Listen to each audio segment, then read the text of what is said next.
Hi mga minamahal, may gusto lang akong maibahagi sa inyo. Nangyari sa akin to kagabi, mga alas 2, April 25, 2025. Siyempre mahirap lang ako, construction boy lang. Siyempre bag lang yung gamit ko, mga damit, cellphone,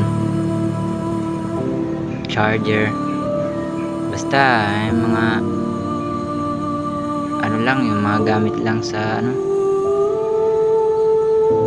ito, tulad ng sa akin nagtatrabaho, yung mahalaga lang, tsaka yung mga magaan lang dalahin.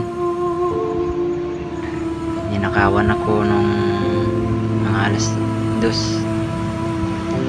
ng gabi. So hindi ko na naabutan, no?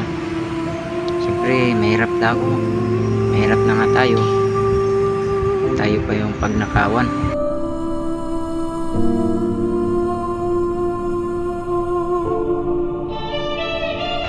no? Mahirap ako, siguro siya ganun din, pero bakit ganun? Mahirap pa yung nanakawan.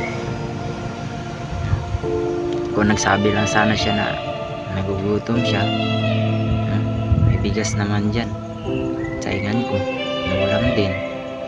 Yung perang ninakaw niya sa akin, baka yun pa yung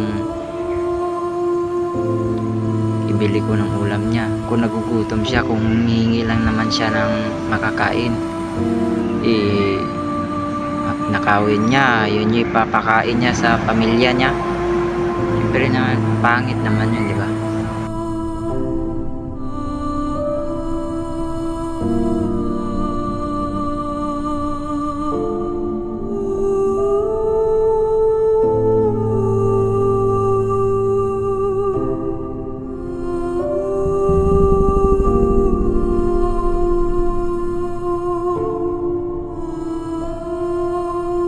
Ma-share ko lang sa inyo, mahirap na nga pag nakawan pa.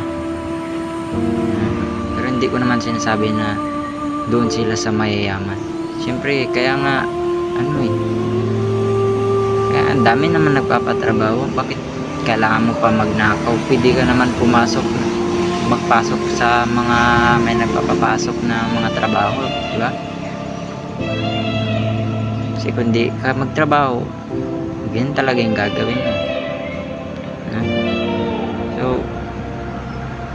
ayun, hindi ko alam na parang nadurog yung puso ko kung nangyari sa akin yung ganun.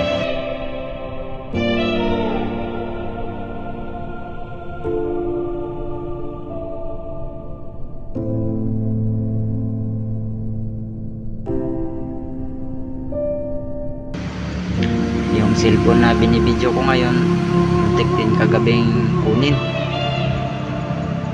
Buti lang matibay yung charger, matibay umawak sa cellphone, no?